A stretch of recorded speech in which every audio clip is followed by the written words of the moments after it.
and someone like Trump together, because the progressive wave in Latin America that began in the early 20th century consolidated its role by greater income distribution, the genuine desire to reduce inequality in the most unequal region of the world, based on the rents that were generated by the rise in international oil prices as well as coal and gas prices. It's an unsustainable way forward, which is being shown in Venezuela. And the governments of Ecuador and Bolivia, and in part Brazil, followed that same path. I think that this has brought about a crisis, violating their own democratic principles. We see this in Venezuela, and we now see it in Nicaragua. A new progressivism is emerging. Graphically speaking, we could say there's a new axis between Mexico, Bogota, and Sao Paulo. Now, an important force has won the presidency of Mexico. We almost did the same thing in Colombia with 8 million votes. And it may happen in Brazil if the current dictatorship there allows it. That new axis should propose for Latin America a new role in the international order. Reject being assigned being mere exporters of raw materials, of fossil fuel raw materials. That alone would bring an end to Colombia. And we need to have a new role. Production based on knowledge. Production without carbon. A decarbonized production. And therefore, a new democracy. This is what we propose to the world. And this new progressive axis would have very powerful allies, humankind itself, and would display its moral and political superiority, its superiority of arguments based on science. That, I believe, is what we are now building in Colombia and in Latin America. That is the way forward that we are going to be trying to insist on in coming months and coming years. That's Gustavo Petro speaking on Democracy Now! In 2018 after losing to the right-wing presidential candidate Ivan Duque. Gustavo Petro is now set to become Colombia's first leftist president, former M19 guerrilla, former mayor of Bogota. To see the full interview with him, as well as with the vice president-elect, Francia Marquez Mina, the first Afro-Colombian environmentalist vice president, the first Black vice president of Colombia, you can go to democracynow.org. And finally, today, the House Select Committee investigating the January 6th insurrection is holding its fourth public hearing today with a focus on Donald Trump's efforts to pressure state officials to overturn the 2020 election. Democracy Now! Will stream the hearing live at democracynow.org beginning at 1 p.m. Eastern. That does it for our show. Democracy Now! Produced with Renee Feltz, Mike Burke, Dina Guzder, Messiah Rhodes, Nermeen Sheikh, Maria Terracena, Tommy Warnoff, Cam Baker, Maria Studio, John Hamilton, Ravi Karen, Hani Masood, Mary Conlon, Juan Carlos Davila. Our executive director is Julie Crosby. Special thanks to Becca Staley, John Randolph, Paul Powell, Mike Filippo, Miguel Nagara, Hugh Brandon. I'm Amy Goodman with Juan Gonzalez.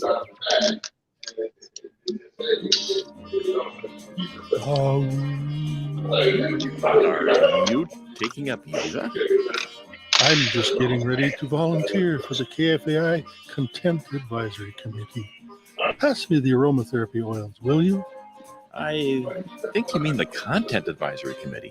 You're talking about the virtual KFAI meeting every third Tuesday of the month where you can have a say in KFAI's programming, right?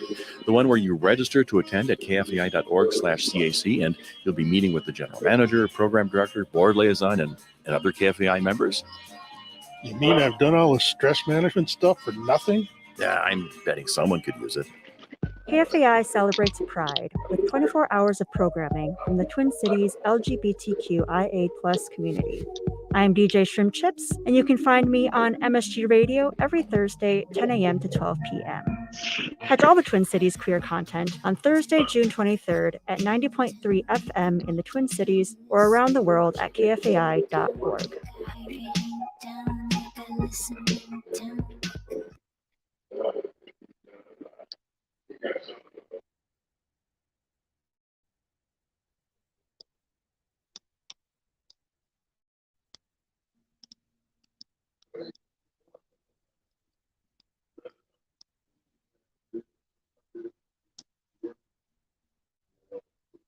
Thank you. Good afternoon, everybody. I'm Al McFarlane. Welcome to Conversations with Al McFarlane. Thanks, Pete Rhodes, for letting me know that my audio was turned off. Thank you all for being here. This is our regular Tuesday broadcast live on KFAI. And I think it's so cool to play for our Facebook audiences the few minutes closing out the Democracy Now! Program of Amy Goodman. Such powerful information, such important information. So we're really glad that we follow that show, hopefully keep the vibe going, progressive, informative, and we salute them and our station, KFAI, for bringing this kind of information forward. I want to begin today by saying I've got a good group of guests and friends in the virtual studio today.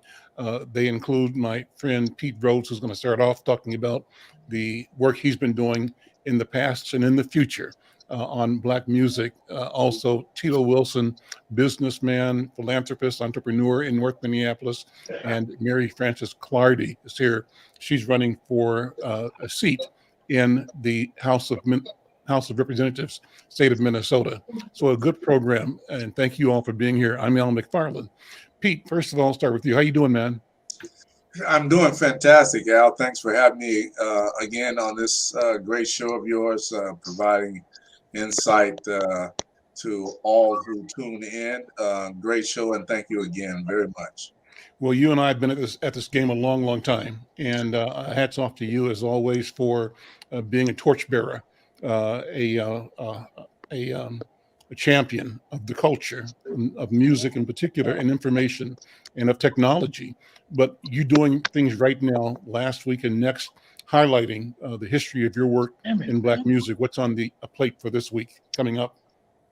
Well, thanks for the platform again. This is 40 years been starting the Minnesota Black Music Award back in June of 1982 with my partner and wife, Kim. So we wanted to do something special this year. You're only 40 once, as I say.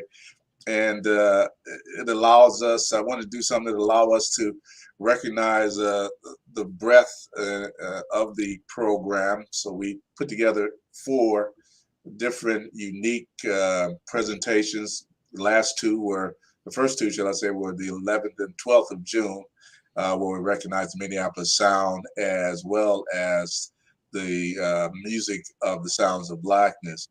This coming weekend on the 25th and 26th, we're going to get an opportunity to recognize the works of Jimmy Jam and Terry Lewis, their huge catalog, new inductees for 2022 into the Rock and Roll Hall of Fame.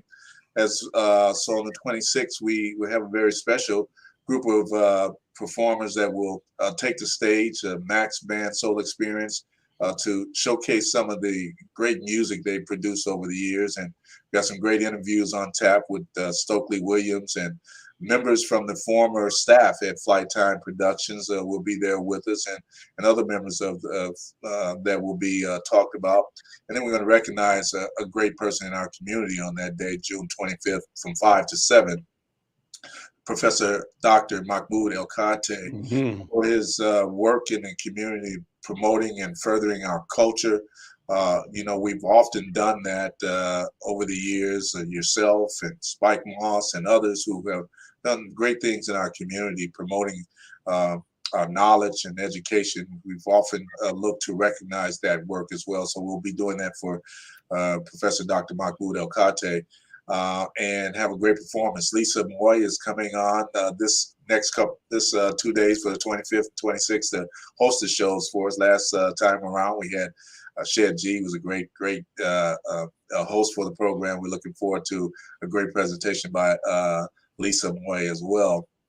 On the 26th, We are recognizing the music of Prince. Got a great lineup of individuals from Doctors Mamo's Combo, who will be on board showcasing that music, and special guest performances from Paul Peterson and the Minneapolis Funk All-Stars. Again, that day we're sprinkling it with these one-on-ones with some of the artists to kind of find out what goes on behind the scene. What do they do creatively as they lay down tracks or write songs? And so it's always interesting to find out, and from the personal standpoint, how are they doing? So it's always fun to find out about that. So June 25th, 26th, again, it's all broadcast live on our channel, which is a cable channel BMA Networks on 937 on Comcast. And then for everyone around the world at blackmusicamerica.com, they will have the opportunity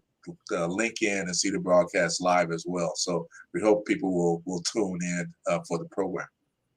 Pete, you've done a great job just being a documentarian and a presenter of the great talent in this city to the city and to the world. I remember being your host sometime way back when you had the event at the prom in St. Paul. And that year, I think your special awardee was Prince. Yes. And I remember, Pete, that somehow there was something wrong with the tux I was going to wear.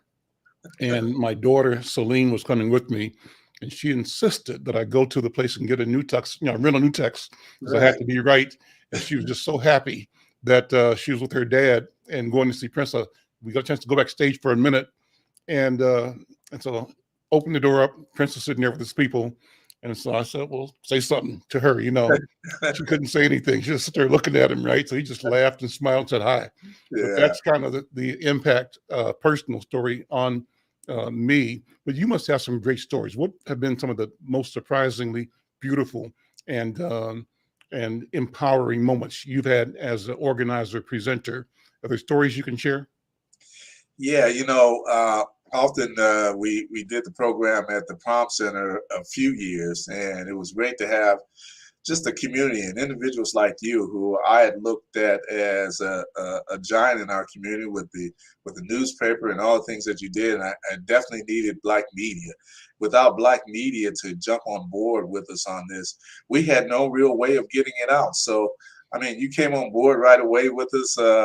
Cameron J came on board right away with us, and we were able to really supplant the information into the community, and the turnouts were always great. So I guess if any of the stories that I have would be about this community, that, you as a producer, you often wonder if what you're doing works, if people will want it, if they will enjoy it and come out to it.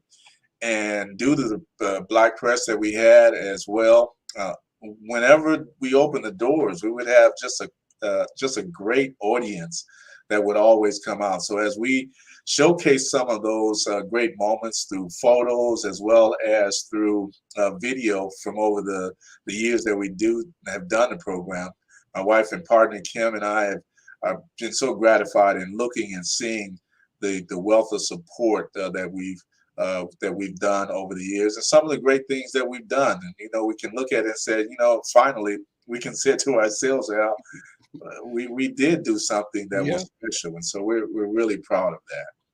Yeah, we made a difference. We're making a difference, I think. So I think you and I represent a tenacity and a stick-to-itiveness that I think is what really defining of our people and of our community. So it's a good thing. Let me bring some more voices into the conversation, and hang out with me as long as you can and jump in. This is unscripted, and we just share. Brother Teto Wilson is here. Teto Wilson, you must know him, obviously. Everybody knows him. Brother Teto, how you doing, man? Let me unmute you. Hold on. Oh, well, can you hear me now? I do. Okay. Hey, how's everybody doing? How's everybody doing today? Well, you're all doing well, great. I'm sure. Always. So how you doing, man?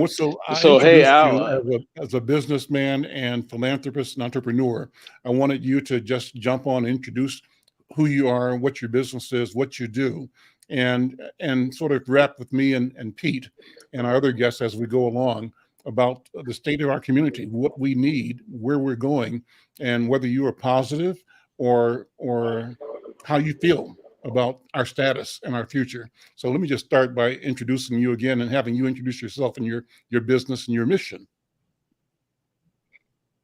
Okay, so yeah, my name is Teto Wilson, and I am the owner and manager barber here at Wilson's Image. We're a local barbershop located at 2126.5 West Broadway Avenue. I've been in business now for myself for about August of this year, be 15 years, all on the north side. I recently bought a building here on West Broadway down at 2126. I was at 2124 for about 8.5 years. So we were, fortunate enough to get this property. I don't know if you guys remember, there was a dentist here, Mr. Otieno. Dr. Otieno, that's my dentist. Yeah, I used to be there. Yeah. Absolutely. So yeah, so he retired maybe about 5 years ago, and someone bought the building, but things didn't work out the way she wanted to, and she ended up selling it to me last year. So here we are now. To your question, you said, how do I feel about the state of Black people? No, I'll talk about what's on your mind. I just threw that out to start with, but actually, Teto, this is open architecture, right? What's on your mind today? What are you thinking about today? And you and I haven't talked like this. What you want to tell me? Right. Okay, good. So there's a few things. I mean, about a few things that we do here in the shop. I got something that's really cool that's coming about. But before I get into that, I do want to touch on the Wilson's Image College Scholarship. We've been doing the scholarships now since 2018, and it's for North Minneapolis, African American North Minneapolis students going to school in their first and second year. So I'm looking to get the word out about it. I mean, I've been talking about it, making sure the kids are applying, sending in all the proper criteria to get a scholarship. So if you guys know any students that live here in North Minneapolis that are looking, the scholarships range anywhere from like $1,000 to $2,500. This year we are giving out a $5,000 scholarship. So please, share that, and that, people can get the information on my website. It is wicscholarship.org, and WIC is spelled WIC, and that stands for Wilson's Image College Scholarship, WIC scholarship.org. And so the application that is open now. It opened last month. This month, June 9th, and we keep it open for a whole month. So it closes on July 9th, and then we'll get in, go through all of the criteria that kids send in, and we'll start to call kids around July 19th. Kids that we're going to be selecting to get the scholarships. So please help spread the word about that. Make sure if you got some kids, family member, friends, or whatever that got kids need some money for school, send them right there. So that's happening right now. I'm Al McFarlane. This is Conversations with Al McFarlane. Glad to be here and have you along as well. My guest talking right now to Teto Wilson. He's the owner of Wilson Image, a barber business in North Minneapolis, and talking about the WIC Scholarship Program. And, by the way, listeners, if you want to support the program to put funding into it, I'm sure he's amenable to your contribution. So before we get done, Brother Teto, I want you to let people know how they can contribute and support the important work that you're doing on behalf of the young scholars in North Minneapolis. Oh, so right there on the website, there's a donate button. So if a person or organization or whatever want to donate some money, they can click donate right on there, or they can walk right into the barbershop and hand me a big old check if they choose to, So yeah, we certainly look for funding, to be able to help more and more kids go to school, get the proper funding, just fill in some gaps. $1,000 to $2,500 is not going to pay for a whole, tuition, but it certainly can help some kids, either with travel or books or hygiene products or, those smaller things, that the other scholarships may not cover. Every penny counts, and I think the expression of support from the community is worth more than the money itself. the fact that it comes from you, comes from us, I think is what provides an ingredient of empowerment that money alone doesn't provide. So thank you for doing that. I'm going to have you talk more about what you're doing and how you got into your business, but I want to bring one more voice in, and then we'll have kind of an open conversation. And that is Mary Frances Clardy. She's a school teacher, an elected official in the suburb of, what city you in, Mary Frances? You're in in Amber Grove Heights, Mendota Heights, West St. Paul, Lilydale, and Sunfish Lake. in the school board, right? On the school board? I am on the school board in Amber Grove Heights, yes. Right. And she's running for a seat in the Minnesota House of Representatives. And we wanted to introduce her to this program and to you, and let her talk about who she is and why she's seeking your support. She's looking for the district to serve the district. It's newly redrawn, District 53A. And as she mentioned just now, that includes Amber Grove Heights, Sunfish Lake, Lilydale, and portions of West St. Paul and Mendota Heights. So good afternoon and welcome to the show. Introduce yourself, if you would, and your campaign. First of all, thank you for having me on here, and thank you for holding this space for our community. It's very important. Thank you. I'm a teacher. I've been teaching for 26 years. I'm a union member and a disability advocate. So I'm running because we need someone like me that's had like this type of experience and also leadership experience that can represent our community, because representation matters. And I was born out here. I was born in Dakota County, born and raised here. My parents were the first Black family in Burnsville. And from what I learned from them is when things are not like you like it, that you need to stand up and do something about it. So when my daughter started going to school and teachers were telling her that she needed to keep the beads quiet in her hair, I knew that I needed to do something.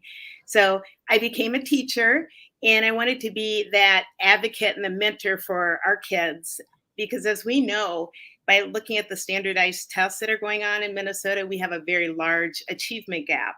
And that's something that we all need to, hop in and do something about. So I'm very committed and passionate about that.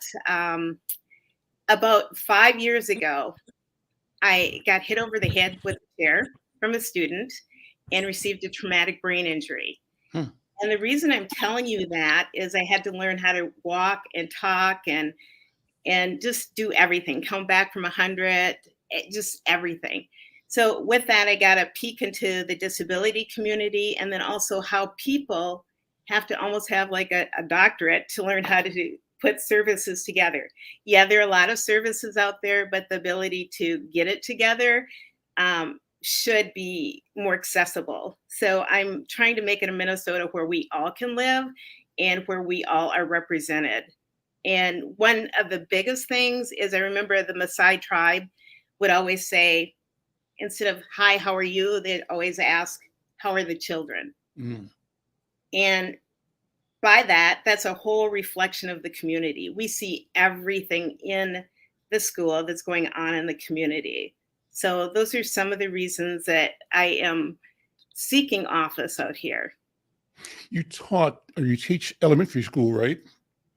Yes, I've been teaching for 26 years. And part of that time, I taught teachers how to teach reading and writing. And right now, my focus is on reading. And it's such a key time to be doing that, especially in light of the pandemic and just the need for all of our kids to be able to do well in school and do well once they graduate. Well, I was curious about how a elementary school teacher gets hit in the head with a chair. That happened in your school, or what? Tell me the story. Just tragic. I'm glad to see the outcome now, where you both are healed, but also testament and a living testimony to the need for healing.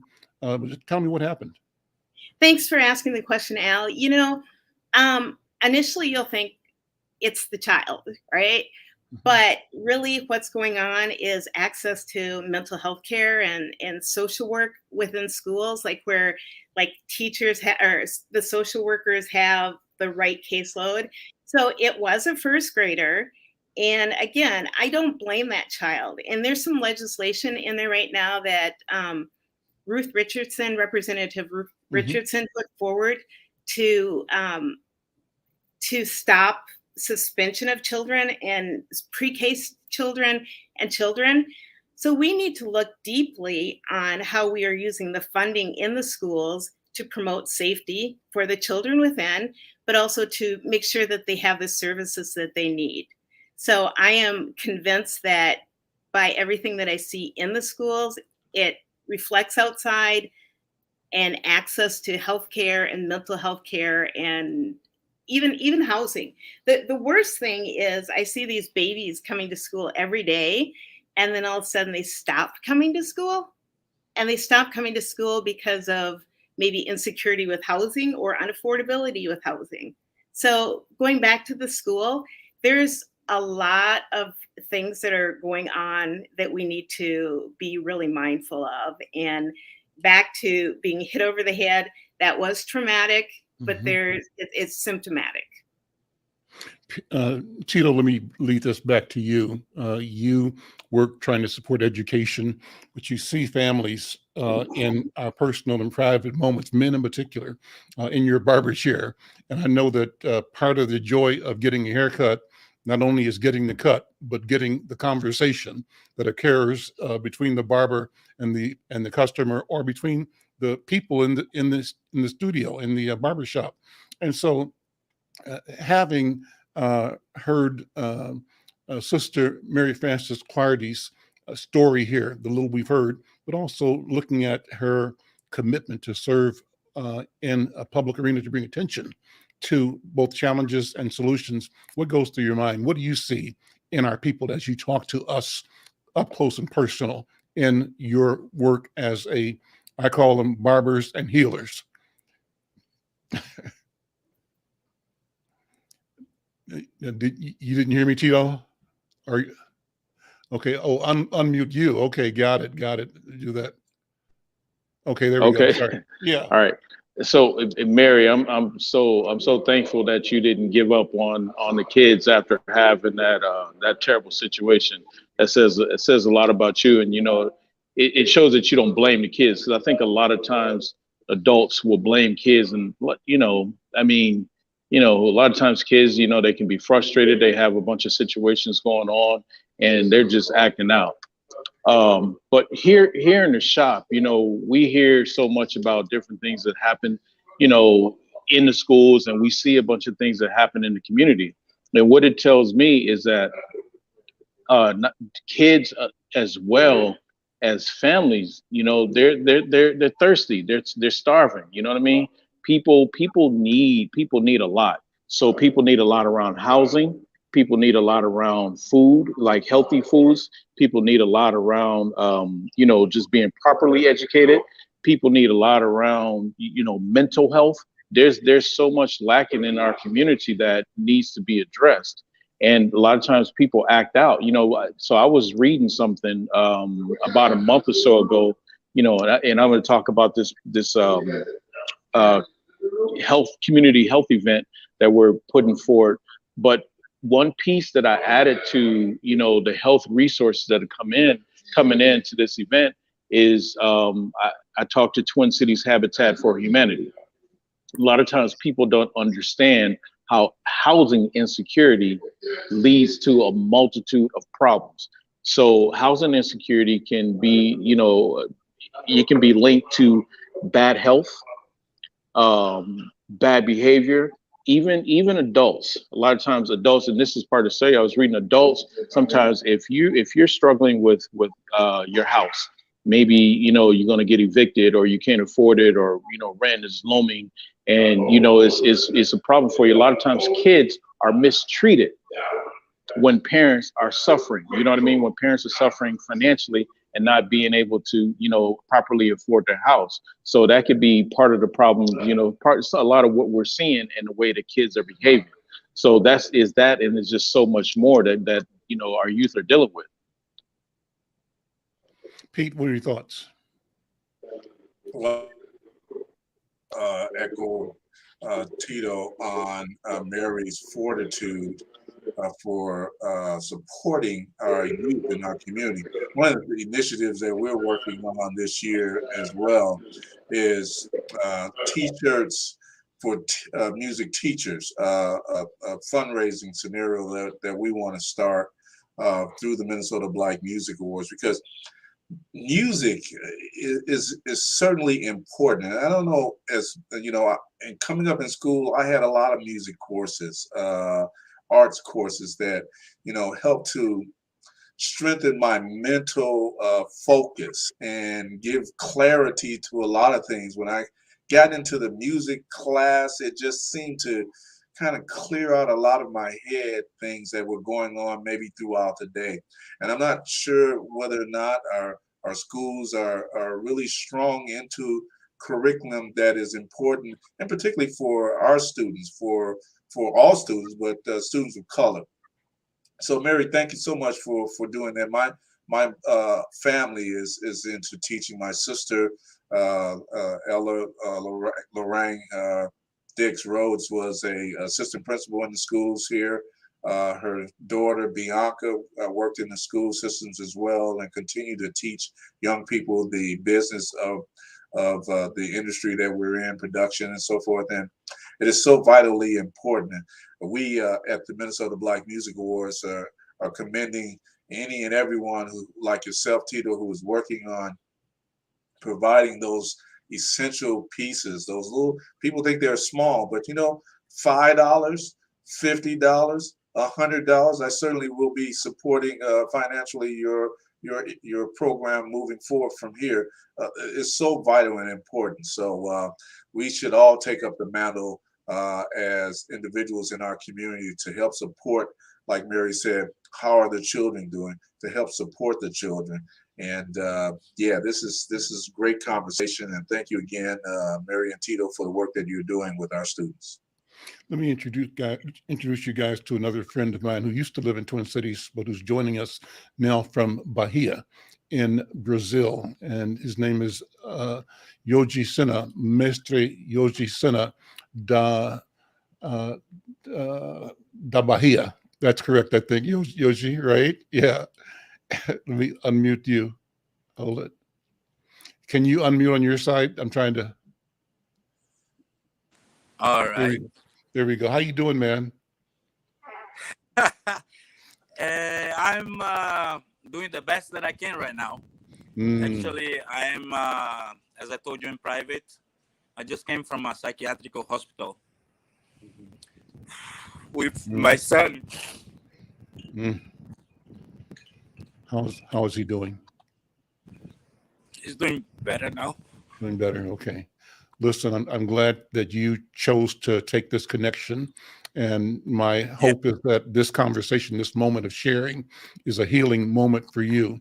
And what's important to me, Yoji Maestre Sena, is that I also know that the work you do as a teacher, as a leader, as an educator, for you who don't know it, Yoji Sena is a master of capoeira, a teacher. So he has embodied the idea of the personification of healing through movement and through art in the form of capoeira. That's been one of the tools that we as African people, particularly out of Brazil, have used as a way of knowing and a way of being and a way of overcoming, a way of healing. So Maestro Sena, thank you again for being here. Thank you for all the work you have done. And our prayers and our thoughts and feelings and energy go to you and to your son. So tell me what's happening with your son, what, as much as you want to share. And the idea is that whatever you say is going to be appropriate for this conversation, because we're talking about health, and thanks to Mary Frances Clarity by opening the door for this conversation. It's kind of not a coincidence, but it is a coincidence, but I don't think many times in this way. More being back here home, I think it's the auditions might be leading to this. So my son, like the lady that was when I connect in, he had a TBI also a couple of years ago, and he then was in the University of Minnesota Hospital for a few months, and over there he was in many ways a victim of the structural racism, and in many cases also of incompetence of some doctors. So he's been diagnosed with schizoaffective and bipolar, I think, as a result of that brain injury. Bipolar 1, he just corrected me here. And we moved back here to Brazil as a virtue of the confluence of the episode with Brother George Floyd and the pandemic. At the time, I thought if I would end up dying because of the pandemic, I would better die home. So I decided to return after living there for 32 years. So the move back here, it's in many ways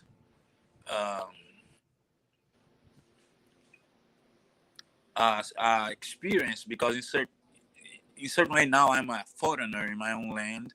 I've lived so many years outside, and I came along with my son because I do having taken care of him since he was 8. I raised him and his brother by myself, and so he came here, and also I was with the hope of having closeness to my family and a more hospitable weather that would be good for him. We live in a fisherman village, 30 kilometers out of Salvador. We have a beautiful beach, like a mile from home. We walk up there, and he has been having difficulties lately with it, and one of the things that always he recurs to talk about is his experience with the health system over there. When he was at the University of Minnesota Hospital, I went every day to visit him, and he was virtually in a jail. Was most of the other patients there were black males also. And with my daily visits, I start to perceive things that I was not really happy. And matter of fact, when he went there, he got worse. And of course, most of the doctors were Caucasians. There was one Nigerian guy, I think his name is Obi, who understand the Orishas and all of that. That was very reassuring when he was around to talk to him. And the treatment that was given to him was subpar what is expected and what is expected of a university hospital. As I say, he was in a pavilion for almost 3 months. In 3 months he didn't see the sun. They didn't walk him out. He was in a warden, basically, fed medicines, and in certain way that assembly line therapy. I have witnessed his doctor there, a white lady, say to a patient that was my son that she have never saw anybody more aggressive in her life. Mean. Yeah, he's listening here. She had the courage to tell me that, and to tell him, and the lack of heart to tell this to a patient that was through a crisis. She has the gall to say that she have never encountered somebody more mean than my son.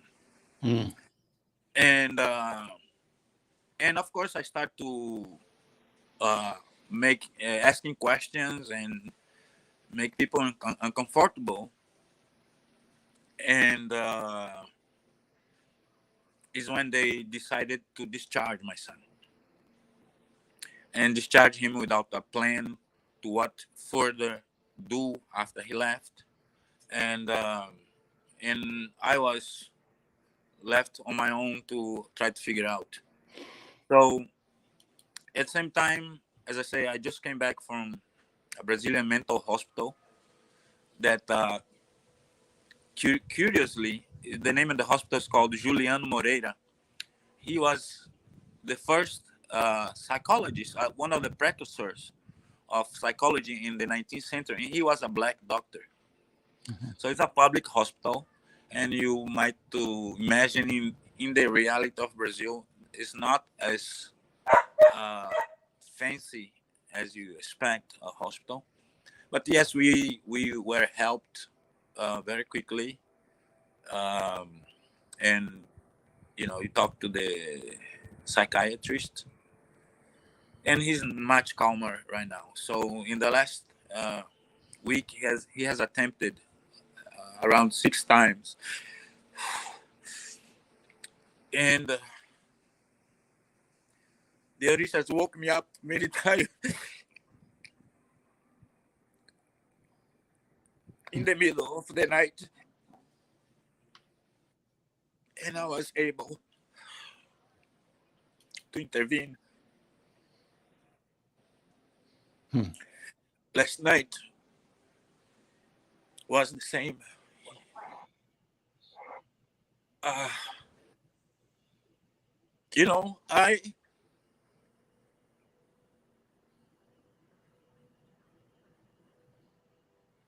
It's okay, man. It's okay. Let it flow. There's nothing wrong with that. I don't complain. Yep. That's what is happening. I don't think it's any punishment or anything. I'm still very honored to be his father and to be his only caretaker.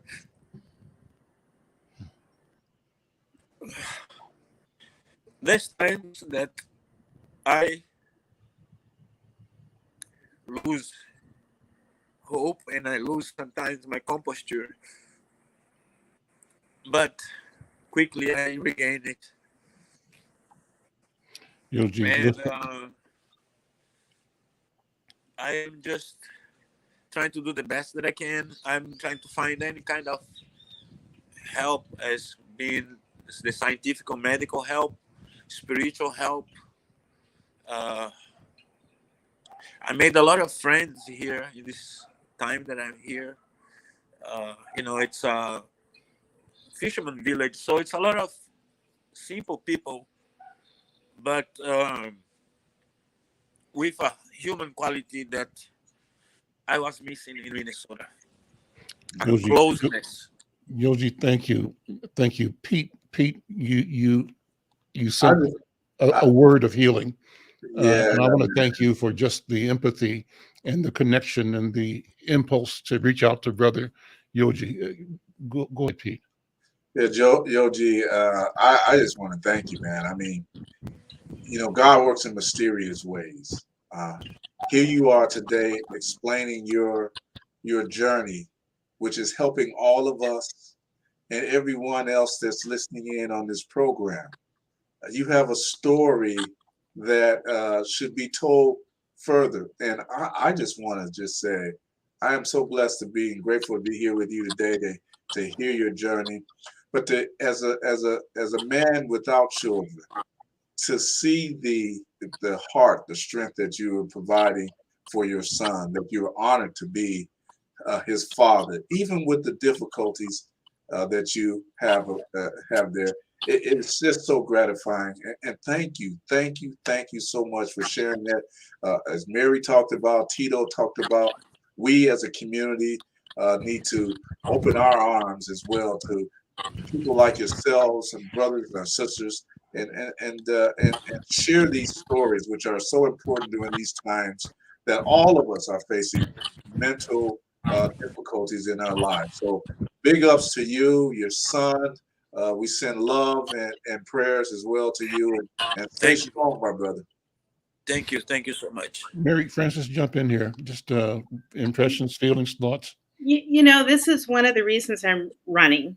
And you put a light on this. You're not alone. Everyone in their family has someone and someone that they're close to that they need to help with this and to help navigate the system. The system shouldn't be set up that you need a PhD to get the services. It sometimes appears like everything's available, but I also know that having some mental health issues with some family members, that navigating the system is not easy. And there's no reason that the system's not there to support your son.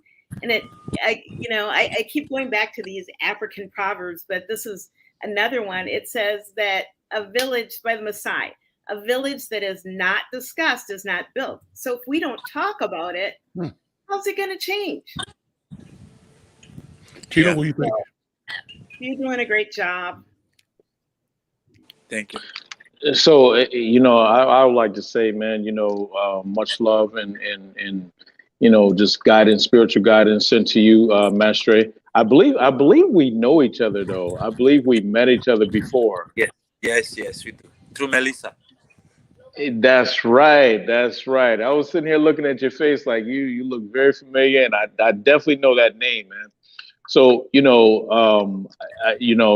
just God blessings to you and your son. I know it's got to be tough, man. It's got to be scared, but the Spirit of God is definitely working with you. You say you get woken up at night to, if something's calling you to help save your son. So just be strong, man, and just, prayers to him, and you're on my heart, brother. Thank you so much. Pete, your thoughts. I hadn't clicked till you said it. You made reference to the fact that we're coming out of Father's Day yesterday too, and you talked about observing the power and the meaning of fatherhood, exemplified by the presence of Brother Yogi, the love he has for his child, his son, and the duty that he is representing in this discussion. The duty. Yes. The duty, yeah. Brenda, it's my son. Nobody else should be doing. Let me bring Brenda Lyle Gray. And Brenda, I saw you grab the Kleenex there. I think all of us have a Kleenex, and it's okay. Brenda, what are your thoughts? And I had in mind first just the fact that you are an educator, like Mary Frances Clardy. You're a retired school teacher, and I know you have a bond there as well. Unmute if you would, Brenda. Okay. I am just like, I know your heart. And after 37 years as an administrator and a teacher, I don't know how many parents that I have worked with that have experienced what you have just described, and know that God does still reign, and he loves his children. And, as we see what's going on in the country, that's what we're concerned about, is their future. And what you have described is saving your children's future. And you made some bold moves, and you stood up. Al will tell you, when we grew up, and his mother was one, she was an activist. And she not only stood up for her family, but her extended family and the children in the neighborhood. And so did my father. And so did so many, because we were part of the white flight. But I just want to commend you. And I also want to thank my boss for having this type of platform for someone like you to come in from a fisherman's village in Brazil and feel free enough and close enough to this man to be able to say, this is where I want to be because I'm hurting. Congratulations for the manhood, for the fatherhood, and for your dedication and commitment to your children. I raised 2 girls alone. I know it's not easy. I had my parents, and that helped. And Mary, to you, I wish you the very, very best. Our children need warriors. And we had warriors growing up, and we need more of them. So I'm sorry for the tears. And Teto, one thing I wanted to tell you, I loved Barbershop, the movies, and mainly because my father looked forward to Saturdays. And whether his hair needed cutting or not, and these were neighborhood barbers. You remember Al the barber over on Indiana, Jessie? Yep. She was one of the, and my father, that was it. And it might have taken 2.5 hours to get that haircut. But boy, did they have a good time on Pabst Blue Ribbon beer and discussion. So thank you all. Every time, I mean, I've been writing for Al for 2 years, although we've known each other for 70, and I'm so grateful. But let me tell you, this was one of your best, and I keep saying they just get better and better. And Pete, congratulations on a great program. I watched it down in Santa Fe. Teto, jump in again. I want you to make sure you talk about the event that you have coming up so that people know they can mark their calendars. And Mary Frances, I want you to also make sure that you tell people how to get behind your campaign and learn about it and support it if they will. Pete obviously wants you to make sure we don't leave the program without inviting people again to the important events coming up next couple of days. But one of the things that I heard in your conversation, Yoji, and you can tell me if I'm right or if I'm wrong, the difference that you, I think, were describing, as I see it, was in one situation where you and your son were not seen as fully human, or your humanity was not fully seen, but you described, and you didn't go into detail, but the feeling I got from the place you are now in Bahia, in a psychiatric hospital, suggests that there is not a question of whether you deserve life, whether you are human. Your humanity is not at risk or at question. I don't know if I'm saying that the right way. Does anybody hear me? What I'm trying to say? I'm trying to say that there's a place in and among us where we know ourselves and we know our potential. And we know the presence and the power of the Spirit in our lives. And we are, I don't know how to say it any differently than that, but Yoji, respond if you would, however you want to. I was in the way here in the Uber coming. The hospital, it's in a neighborhood called Narandiba.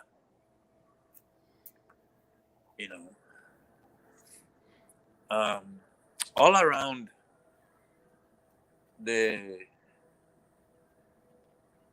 hospital, there is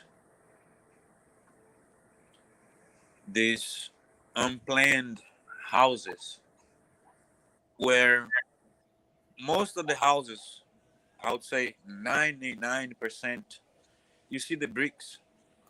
They make the houses inside, but outside they don't end up,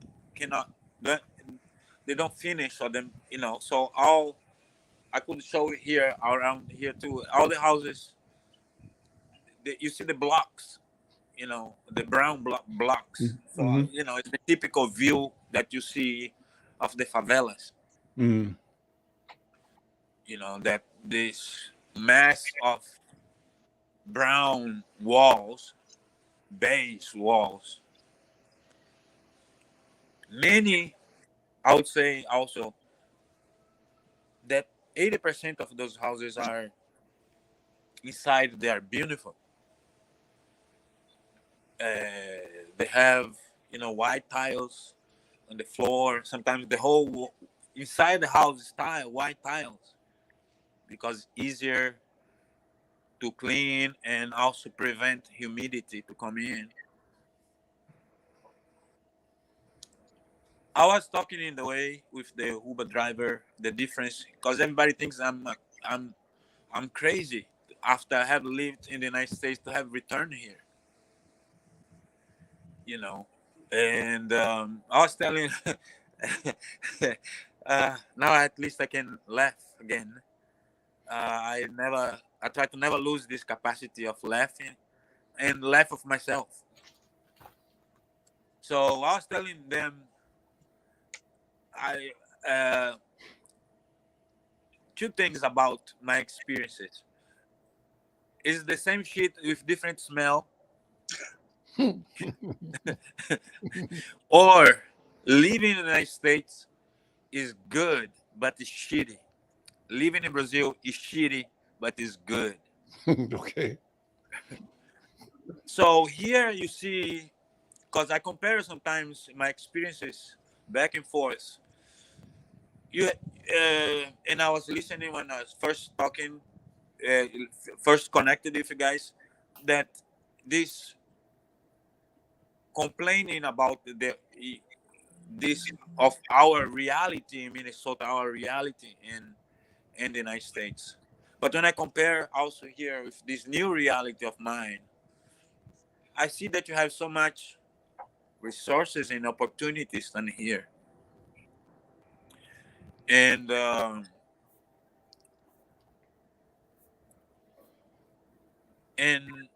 don't understand, or I understand in certain ways, that's part of this whole system to keep some kind of people down and others profiting. Or let me jump in here because we're getting out of time, but I'll throw a thought out. And when you talk about Africa, for example, I have said that white people love Africa, they just don't like the Africans. Meaning they love the resources, the minerals, the land, the air, the trees that produce fresh air, but they don't want us to enjoy it. So they extract. The policy and philosophy is extraction, and that is not sustainable. Let me stop that right there. And Maestro Senna, we're going to have to come back, and you and I are going to connect with our friends in Lagos and our friends in Colombia and in Venezuela and talk about the diaspora. So I've been reaching out to people, and it's just a matter of time before you make that connection happen. But Teto, let me ask you to talk about your event. We got about 3 minutes or so, and I want you, Pete, to remind people. I'm going to close with you, Mary Frances, letting people know about your campaign. And obviously, I want you to come back often as well. Right. Okay, so I'll try to make this quick. I'll give you like a minute and a half spiel. Yep. So please, everybody, mark your calendars for Saturday, August 20th, from 10 a.m. to 5 p.m. We're having a community health event right here on West Broadway. We're blocking off the streets at Penn and Broadway down to Logan and Broadway. Logan is where the Capri Theater is at.